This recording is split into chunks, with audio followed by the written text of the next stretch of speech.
Howdy guys, welcome back to the channel. Welcome if you're new. Today I'm going to be doing my last empties of the things that I used up in 2020. Then I'm going to start a new challenge sort of situation for 2021. If you like empties, project pans, cruelty-free, and vegan makeup, stick around. I do 3 videos a week. Got all my empties in this big bucket. There's stuff under those big ones too. First one on top was the Paul Mitchell Shampoo 2, the clarifying shampoo. So mainly I use this when I bleach my hair because I do it myself. And I mix the bleach with a little bit of this to give it like a bleach wash kind of deal and dilute it a little bit so it's not so harsh. I also use this as shampoo to get like if you use dry shampoo and like product and stuff a lot, it kind of gets built up in your scalp and on your hair. So I use this every couple weeks to just get all that stuff out. But I don't like to use it too often because it kind of strips your hair and leaves it really, like it feels nice and clean, but it's like too clean, you know. And I have this Paul Mitchell Color Protect Conditioner. I have the shampoo as well. I'm still working on it. I use this one up faster because I used to make my own toner before I found a cruelty-free purple shampoo. So I would mix this with the purple hair dye and make my own toner to kind of like make it my hair whiter instead of yellow. I did not like this on its own. I don't really particularly like the shampoo either. It just kind of leaves like a film almost on my hair and I don't like it. So when I use a good like hydrating conditioner, my hair is really like naturally kind of curly. I try to tame it a little bit by braiding it and then taking it out, but it just kind of like these make it just flat and I don't know, I don't like the Paul Mitchell the Color Protect line. Another hair product, I have the No Drought Dry Shampoo from Lush. This lasted me a long time. The use by date rubbed off, but I'm pretty sure it was like past the use by date, but it's powder, so it's not that big of a deal. I don't really buy from Lush anymore. Like I found other better alternatives and that are more eco-friendly and, you know, not controversial like Lush is. So I wouldn't repurchase this, even though this was like a more affordable as far as a dry shampoo goes, because the aerosol kind is really expensive for like the amount of product that you get, but I don't use those anyways. Aerosol is not good and it also like has that chemicals that would go on your hair, and I just prefer the loose powder ones. I have another one of the Derma E Vitamin E 12,000 IU cream. I go through these. I tried not to go through these as fast as I would if I just let myself use it all the time because they are not cheap. Like they're not overly expensive, but if you're going through one like every month, it's going to get expensive. But I started using this because of Rianne HY and she talks about how great it is, and it's no lie. It's amazing. Any dryness you have anywhere on your skin, your face, your feet, whatever, this will cure it. And then I also use this when I get a new tattoo. So you don't want to use this like when it's fresh, but when it's mostly healed, you can start using this on it, and that really, really helps. And if your feet are really dry, like especially in the winter, if you do like a foot scrub kind of thing or like a pumice stone and then put this on with some fuzzy socks, like you wake up the next morning with brand new feet. This pretty much like does anything like that you would want it to do. So I like having it around, but I just try not to like slather my whole body with it because it's a lot. This was another lotion type product. This is the Meta Skincare Comforting Hand Balm. I kept this in my office to use like on my hands because my hands get really dry from washing them so often. I got this in a Petit Four box. I didn't like buy it, but it was good, but it just like went bad all of a sudden. Like one day I couldn't get the cap off, so I like banged on it with a pair of scissors to get the cap off, and it's kind of like exploded in there. Like it looks a little weird. Like it wasn't always like that. It was kind of smooth. So I don't know. I just don't want to use it anymore because that looks kind of weird. And it was kind of, didn't they say on here not to, yes, this keep away from direct light and humidity, and it was definitely in direct sunlight for a little bit because it was on my desk. So I think this has gone bad. And a couple deodorants actually. I have the Kaya Naturals Takasumi Detox deodorant and the Black Oak and Bourbon. This is my favorite deodorant. Okay, I've tried so many, like at least a dozen different natural deodorants at this point, and this and another one I'm going to talk about is the only one that doesn't break out my underarms. They just kind of leave a peeling, like kind of looks like a sunburn, but it's probably a chemical burn. I think it's baking soda that does that, but this is the only one that I tried until I tried another one that I'm going to talk about that didn't do that. So this is pretty pricey. They're $22 each. but I would gladly pay that to not have my arms burn all the time. And then I have this one from Meow Meow Tweet, the Cedar Spruce Baking Soda Free Deodorant Stick. I have repurchased both of these and I use them interchangeably. So like this Meow Meow Tweet one, I used up this whole thing, obviously, like it's all done. Like this is the little cardboard that's on the bottom. But the Meow Meow Tweet one, if I used it like more, because I don't shower every single day. I shower like every 2 days. And if I use this every single day, like it kind of built up on my armpit, and when I would go to shave my armpits, like the razor would get clogged up because this wouldn't come off. So I found that if I alternate this Meow Meow Tweet one with the Kaya Naturals one, it kind of like worked out. So, and it also like offset the cost a little bit of this one because it makes this one last twice as long. And this one doesn't cost as much. So this one is also really easy to use up like once you get down to the bottom. So it's in this cardboard tube and it's a push up. It's like a push pop, kind of like the popsicles. And you just push up from the bottom when you need to get more out. And it's really like kind of molds in your hand. So what I did when I got down to the bottom and couldn't like put it on anymore, I just kind of molded it and like stuck it on top of the new one and it worked just fine. Like it kind of like molded itself. It's hard to explain, but I'm sure you know what I'm talking about. Kind of like Play-Doh when you kind of put it on top of itself. You want to use these up fast though. The shelf life of this is 3 months once you open it. That's what these little symbols mean.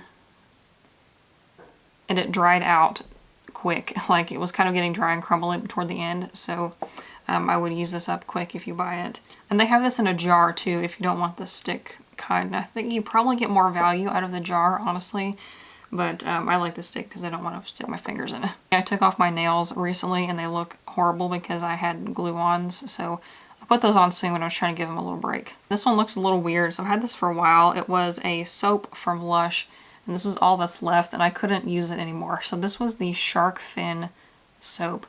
And I didn't like a lot of their soaps because they were too strongly scented. So I don't really care about like fragrance in itself, but I get like sensory overload from too much fragrance. So this one was lightly scented, but not overly, so it didn't bother me. And it had this little, paper shark fin on it. And it wouldn't come off, like you can't take it out. So it was just kind of stuck in there and you had to deal with it and like keep ripping it off. So this is like, that's all that I could get from it. So I'm just calling that done. Speaking of Meow Meow Tweet, I had this, I kept it in here so I remember what it was. This was the Juniper Carrot Seed Face Oil. And it came in this little tiny sample size. This was 5 milliliters. You put this on after you wash your face and use toner. I don't know if I would use this all the time. Like, I don't know if I would buy it again because my skin is slightly acne prone. It's not terrible. I don't think putting like even natural oils, I don't think are good if your skin is like acne prone. If you're totally dry and don't have like oily or acne prone, then you might like this, but I would probably prefer like a water-based moisturizer. But this is a good option though. I didn't like the way it smelled. It had the carrot seed in it and it kind of smelled like dirt and like natural kind of stuff. So if you're into that, maybe check this out. I love that Meow Meow Tweet has a bulk program.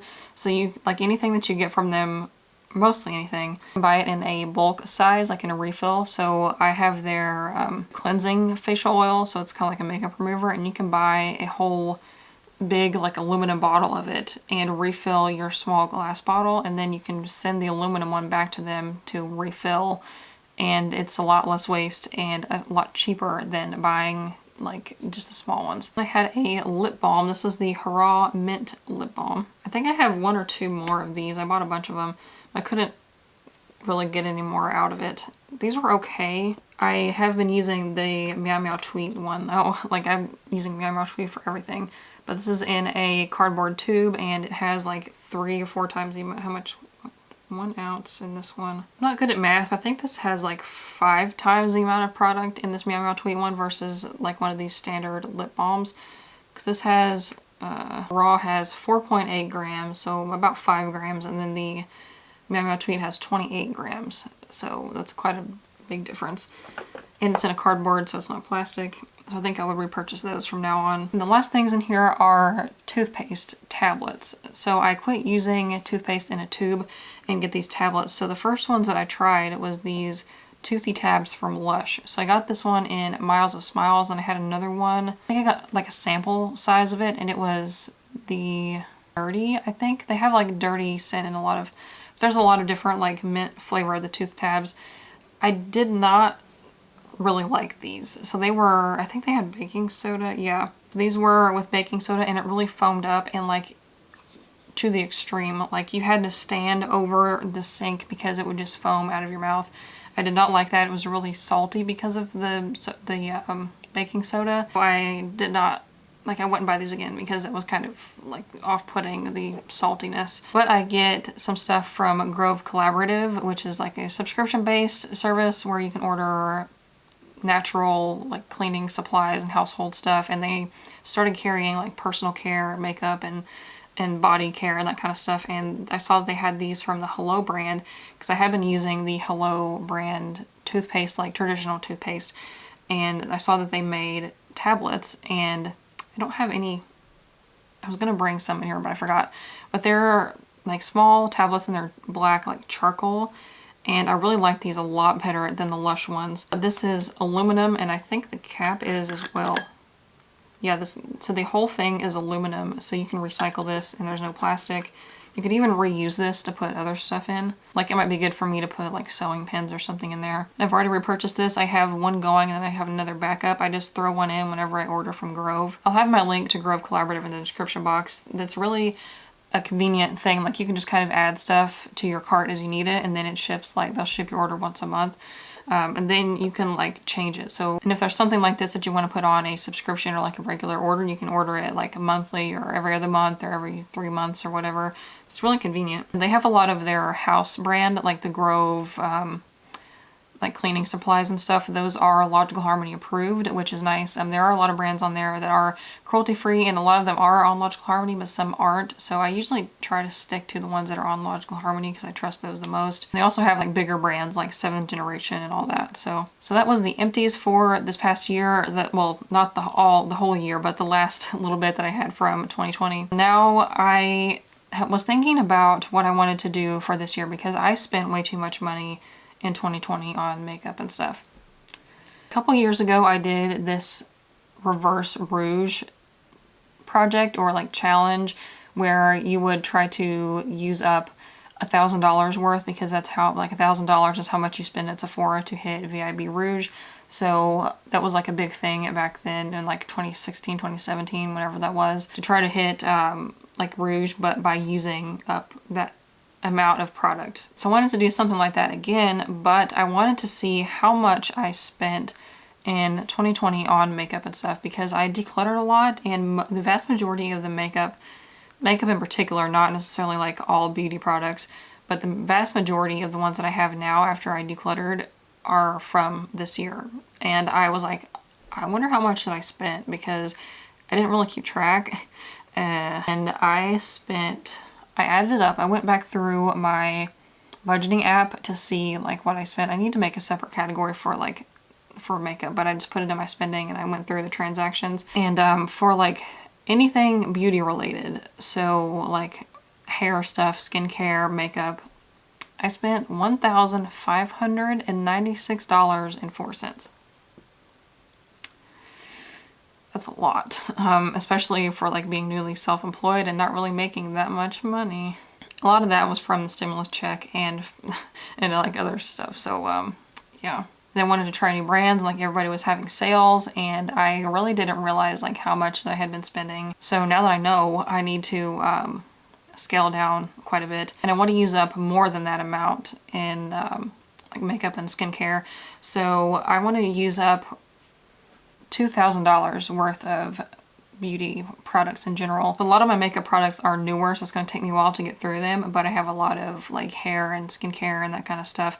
So I have a section on my Google Sheets document to keep track of all that, and it's really easy to like add it up, you can just like select the whole row of like the totals and it'll add it for you.